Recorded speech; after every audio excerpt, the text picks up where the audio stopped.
I've rowed the Atlantic.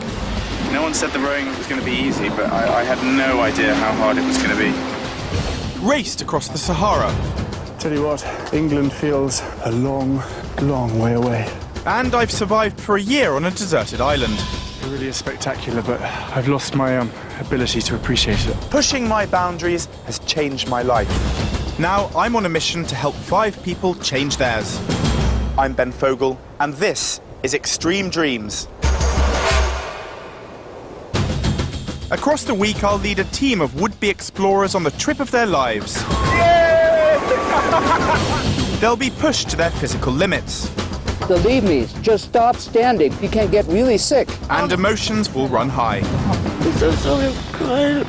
Not everyone will make it to the end, but for those that do, life will never be the same again.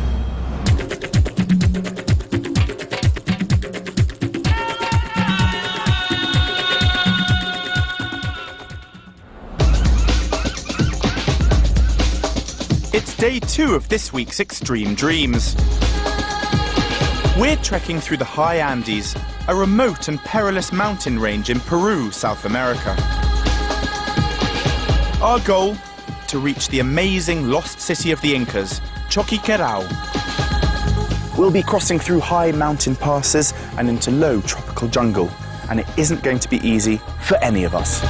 The route we're taking to get to the lost city is so hazardous that less than 100 people have attempted it in the last century. The 5 members of my team each have a powerful reason for attempting this journey. Single mum Shelley wants to find the confidence to change her life. I've never experienced anything like this in my life. I think it's going to show me how strong I am and how far I can push myself. Events manager and self-confessed control freak Mark feels it's time he learnt to let go. What I want from this trip is to prove to myself that I can do these things.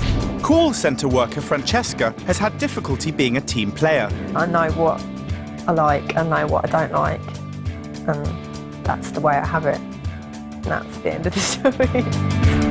Feisty full-time mum of 3, Mia, wants to prove she's capable of anything. You are who you are through experience, and this is just going to add in a totally positive way and, you know, make me a much better person. And the oldest member of the team, Howard Levy, wants to show he can keep up with the youngsters. I'd hate to let anybody down. I'd hate me to be the one lagging at the back and saying I can't go any further. 5 very different people, but they all have one thing in common. They want to transform their lives. Previously on Extreme Dreams, just hours after touching down in Peru, my team faced their first test. We were confronted by the raging waters of the river Urubamba, and there was only one way to get across. Single mum Shelley suffers from vertigo and was terrified. Don't like none of that. Next, we hiked miles into the wilderness. We got our first taste of the hardships to come. It was all uphill and I thought, I'm going to die on this trip, I think. I don't think I'm going to last 2 days. And the insects got their first taste of us. Look at that one and compare it to that one. As darkness fell, we staggered into camp. It was a reality check that made me realise that this ain't going to be a piece of cake. Where our final ordeal arrived on a plate. Oh my God. Is it rat or guinea pig? It's guinea pig. Oh, it's got the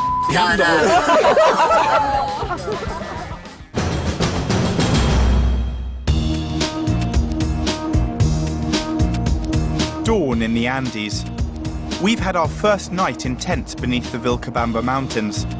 The surroundings might be impressive, but no one slept well. Supermum Mia had a restless night. Last night was pretty bad, yeah. I didn't get any sleep at all. The longest night. I got lost in my sleeping bag about 20 times. Couldn't find my hot water bottle about 20 times. Couldn't sleep, I think I've got insomnia. The oldest member of the team, Howard, has had even bigger problems. I've got a queasy stomach. Whether it's because I've got a stomach bug or whether it's the altitude affecting me, I really don't know.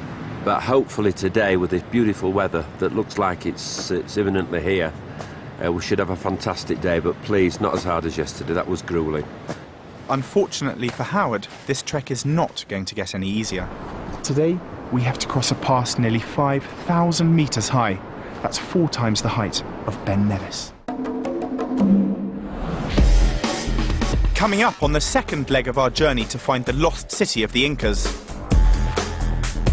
Howard's 55-year-old legs just can't take the pace on the highest climb of the trek. And every time we turn a corner, there's another massive hill to climb. The whole team struggles as we're literally starved of oxygen. I keep coming over a bit dizzy, so I have to sit down. And emotions run high as we crest the peak. If my dad, God rest his soul, was alive today, he'd be very proud.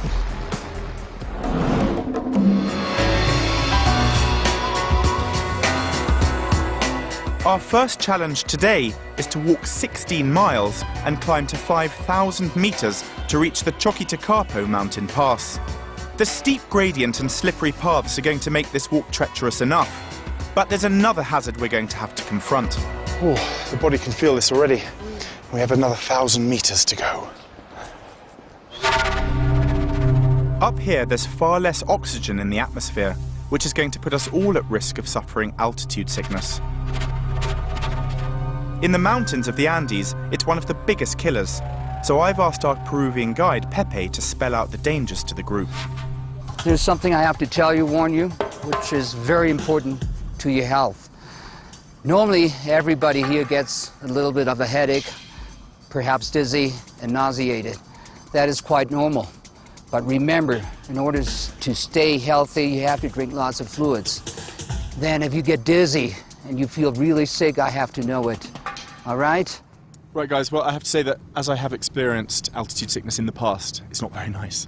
And I think there is this tendency to make it invisible and not let anyone else know about it because you just want to forge on. So can I make a suggestion that as a group we kind of do a buddy system? The buddy system means that we all have someone to look out for us, and I'll be keeping an extra close eye on our oldest team member, Howard. Have a little stop just up here. I'm worried that the altitude and the punishingly steep climb is hitting him the hardest. Howard's really suffering. I think he's got a bit of a dodgy belly, which doesn't help because it kind of saps your energy and it just makes you feel lethargic and it just makes everything that much harder. 2 hours later, and we've only climbed 300 metres. We're only a third of the way, and the extreme conditions are now taking their toll on the whole team. A bit breathless. Lungs don't seem to have the capacity that they do lower down. We're all struggling with breathing quite a lot. Our lungs seem to have crumpled a little bit because someone's like really pushing in your chest. Howard's now really struggling to keep up with the others. He's feeling a bit breathless. Yeah. Just take it easy. Just a bit disorientated. No breath at all. My heart's banging. As I got higher and higher, it not only became more difficult for me physically, on my feet and my knees and my legs, but you get this horrible feeling of a sickness that I haven't had since I was a kid. And you do start shortage of breath. It's almost, God forbid, like having a heart attack. Well, guys, I just had a look at my watch, and according to this, we are now at the big 4000, 4,000 metres. That is very good going, guys. That was a steep old climb. And it's difficult because it's not just a breathlessness, but you have a bit of a slight dull thud in the head. And it's all a bit, if you look at the clouds, it feels a little bit hallucinogenic, if that's the word. Just as things are looking up, disaster strikes. Blinding rain and freezing fog turn this hike into a test of endurance. It's just the rain, the cold, the wind. And every time we turn a corner, there's another massive hill to climb.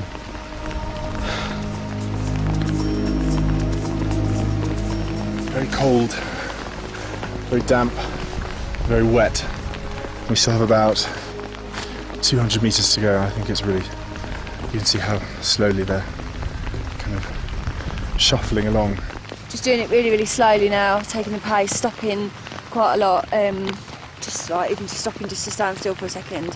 I want to see your eyes. To make matters worse, Pepe spots the first signs of altitude sickness amongst some of the team. Open them up. Yeah, they're quite fine. What are you looking for then? Signs of pupil dilation or? Exactly.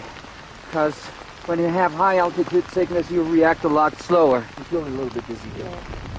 Close your eyes tight. All right, open them up. Yeah, they are slower. Yours are. There's some good news. Howard seems okay, but Francesca's health is more of a worry. The symptoms I've got were like when you're really hungover and then you stand up too fast and everything for 2 seconds you're like, oh, my head was all spinning and I couldn't see and I'm just everything was all a bit like I was underwater. Everything felt different. It was really weird. It's now Francesca who's our biggest cause for concern. I'm worried about Francesca. I think she's determined, but I think possibly a bit stubborn. I know how hard I'm finding it without having slightest dizziest spell yet. She's saying to me she can't see the road in front of her. I mean, that's, to my mind, that's just nuts. More than nuts. I'm alright, I keep coming over a bit dizzy, so I have to sit down. I know he says that it's the wrong thing to do. I can barely breathe. I can't talk anymore. Francesca's symptoms are getting worrying. We can help her, but she needs to listen to the advice she's being given. Do you know what hyperventilating is? Have you heard of it? It's basically where you go. That's what I was doing down there, like. Well, that's quite dangerous. You don't want to. Well, that's why you were getting dizzy. I couldn't see the floor, and it was all going all like weird. And I just thought I was going to pass out. Well, it's just because you've got a lack of oxygen. Basically, there's a lot less oxygen up here. A lot less. So for every breath you take up here, you actually probably need 2 compared to what you would take down at sea level. Despite my best efforts to keep her going, Francesca's getting slower and slower. Endless stopping in this freezing rain not only makes the dizziness worse, but could also make your core body temperature plunge dangerously low. Pepe, our guide, knows that at these altitudes and temperatures, you can lose the ability for rational thought if you don't keep going. Francesca, it will be worse every time you sit. Take my word. Stop. Believe me, just stop standing. But if you sit, it will be worse. You can get really sick. I don't care. It's making me feel bad. Well, I do care. I'm responsible. I do care. Let's go. Let's say warm. Let's say warm. Slowly but steady. Vamos. I think it was really only after Pepe had spent several minutes telling her of the risks, that if she stayed sat for very much longer, hypothermia would start to set in. She needed to keep moving. You know, all her outer extremities, her fingers and toes would start to get numb very, very quickly.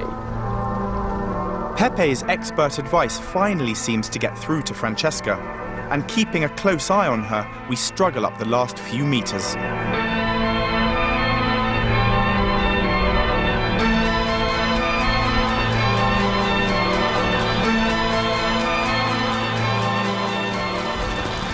Made it! This is a pass!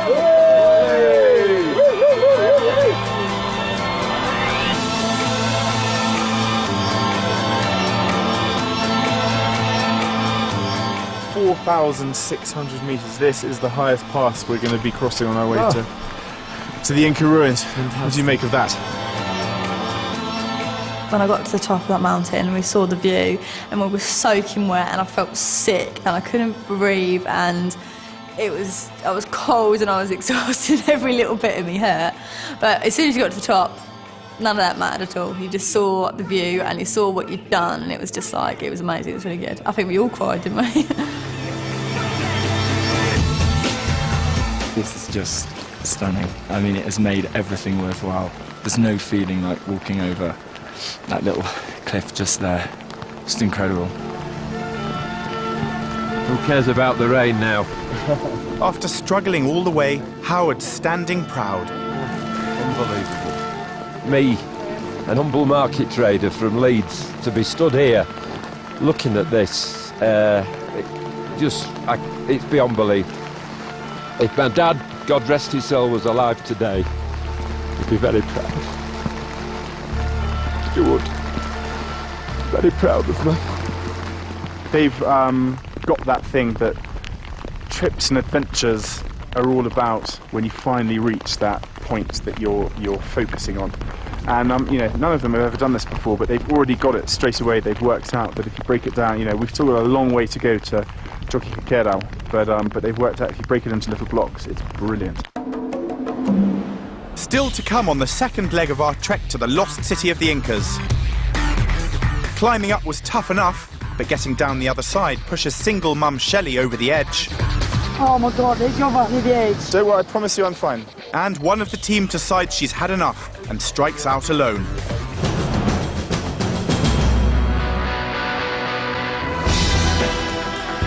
At last, we're on the way down, but this mountain hasn't finished with us yet.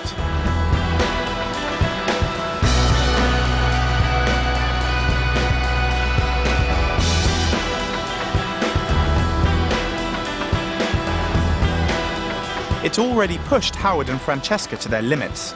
Now it's Shelley's turn. She's terrified of heights, and the 1,000-foot drop just inches to her side has paralysed her with fear. Just got the path over there. I don't like the bridges. You'll be fine, just don't look. And when I got round the corner, I realised there was no side, this mountain. Like, it was just literally a mountain, and you couldn't see the bottom. Don't worry about me. You just clutch to the side. Okay? I was scared, no, because Ben was trying to concentrate on me, but I kept thinking he's not really concentrating on the stairs himself, so that was making me scared. And I thought, what is everyone doing to me? Oh my God. These steps. Don't worry, honestly. That went to the extreme. That's when it hit me, and I thought, there can't be anything worse than this. Oh my God, there's your right near the edge. Don't worry, I promise you I'm fine. Look, Even with my hand in a vice-like grip, progress is painfully slow. You're doing brilliantly. I thought, oh my God, if I die on this trip, then what the hell is my daughter going to do without me? The path we were on was fantastic, but obviously the drop she wasn't happy with. But she's equally scared of someone going near the edge, so she was actually more paranoid about me being near the edge than her going over the edge, so it's like a double whammy for her. She's hysterical with fear right now. Facing up to your greatest fears is what Extreme Dreams is all about. But unfortunately for Shelley, we're not off this mountain yet. We've still got 10 long miles to go before we reach our next camp. Oh, it's me! Does anybody else have lights? Oh. So let's take off your cape and I'm going to help you down again. Yeah, like before. We'll be fine. Yeah, as a team, all of us. What was me? He's having to hold me because I'm so frightened. We're all scared. We'll all have different things as well. Scared, that's all. Shelley's so scared she can barely move. It's clear that she can't take much more. We decide that the only way we're going to get Shelley down in one piece is to lash her to Pepe the guide and literally drag her down. With the light disappearing rapidly, it's clear that we all need to get off this mountain and fast. Hold on my pack, hold on my pack, hold on my pack. Just on my pack.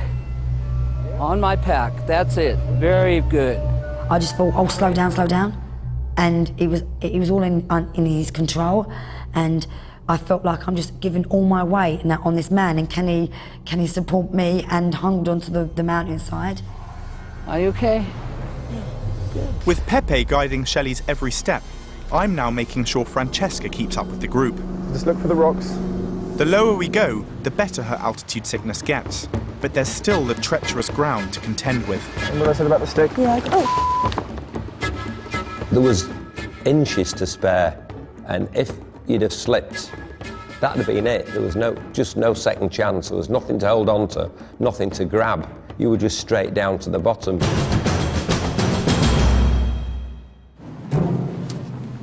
How beautiful is that? Oh, it looks like an oil painting.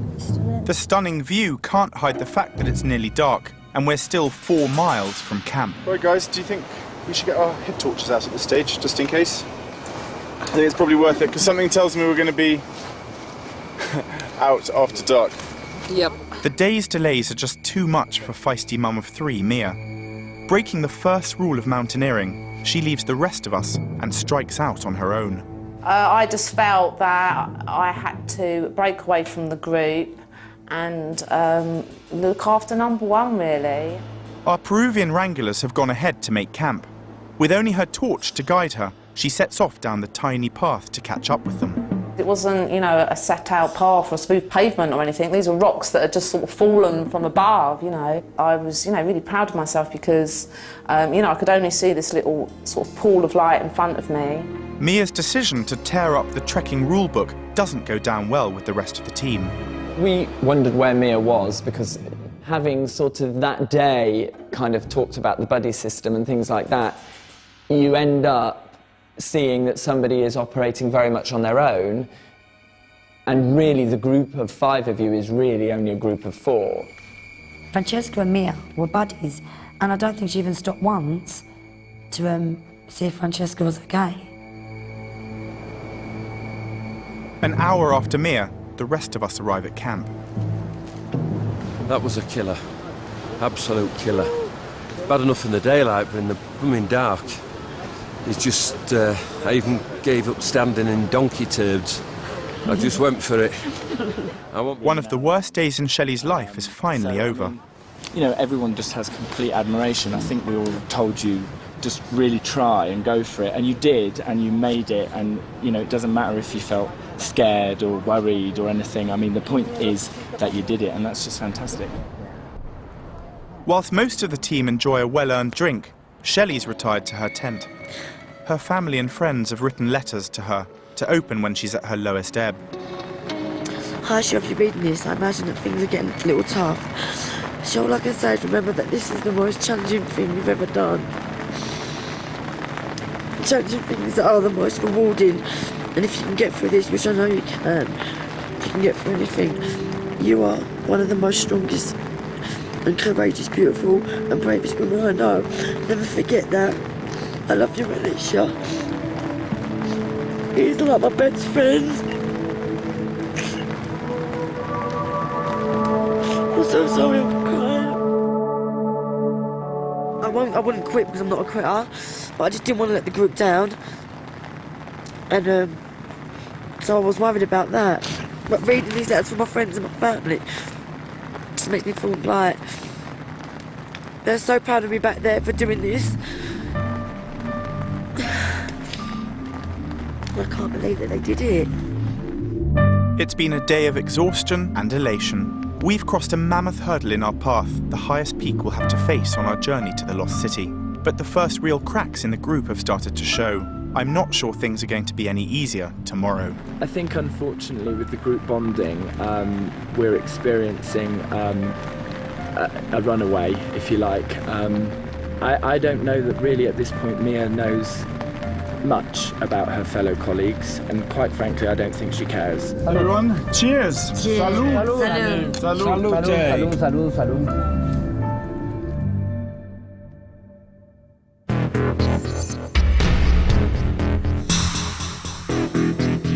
It's 6 a.m. on day 4 of our trek to Choqquequirao. It's the start of another grueling day for us all. Well, yesterday really tested the team when we crossed a pass nearly 5,000 metres high. Everyone's still exhausted, and today the trek is even longer and the air is still thin. We're facing a huge 7-mile hike over difficult ground to our next camp at the remote village of Yanamar. It's meant to take 8 hours, but in these conditions it could be twice as long. If we make it, we'll be halfway towards our goal, the lost city of the Incas. We've been warned that this pass is going to be very boggy, wet and slippery, and it's certainly living up to that.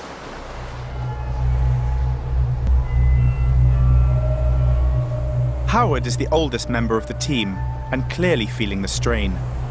Now today's another day, another chapter in the book of life, another adventure around the corner waiting to happen. I'm not a very religious man, but I prayed to God last night that it wasn't going to be as hard today. The trail goes along. But things are already not looking good. Pepe, our guide, is worried that yesterday's torrential rain may have washed away part of today's route. He's going ahead to check, leaving us alone to follow the river to our meeting point.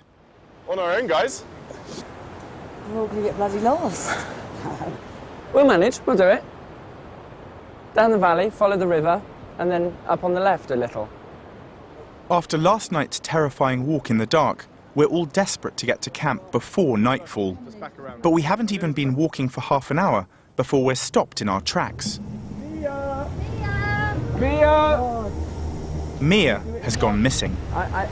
Do we think we need to move down a little bit, just in case she's gone? Which way she went? From where we were, because if she comes back... Does anybody know which way she went? That way. We're in the middle of nowhere, in one of the most hostile environments on Earth.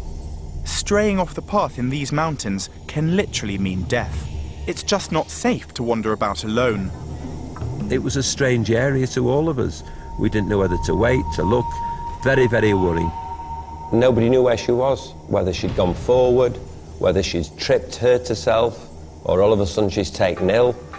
All sorts of scenarios came up. Yeah, but she might have just gone in up that bit. She might come back in that bit. How far could she have gone? I think an hour or something went past, and I started thinking, do you know what? We're in the middle of Peru, in a completely country we don't know. She's never been in this forest before in her life. She has really gone, and I thought, and that's when the panic started setting in. Well, let's make a team decision. What do you all want to do? We can either all head off as a group. Up into... Yeah, I don't think we should split up really. I think we should stay as a group, but we either just wait here for a bit longer, hoping she'll come back because this is where we were. Yeah. Or we all head off in the direction. Last person. 10 more minutes. I think it's always best to just wait where we are. Mia!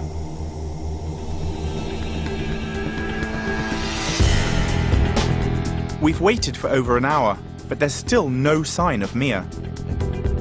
Is she lost, injured, or worse? Well, you know, we're in the middle of deepest, darkest Peru, and none of us really know our way. We obviously we've got the river, and Pepe left us because he felt confident that we could find our way. But we made a group decision. We'd remain in the position where she disappeared from us as such. So, yeah, it's probably not great for her out there, but you know, last night she disappeared off, didn't she? And she found her way back to camp on her own. So I think part of us is hoping that her homing pigeon instinct will kick in again. 1, 2, 3. The rest of us are at a loss to know what to do. And whatever we decide now could be crucial for all of us.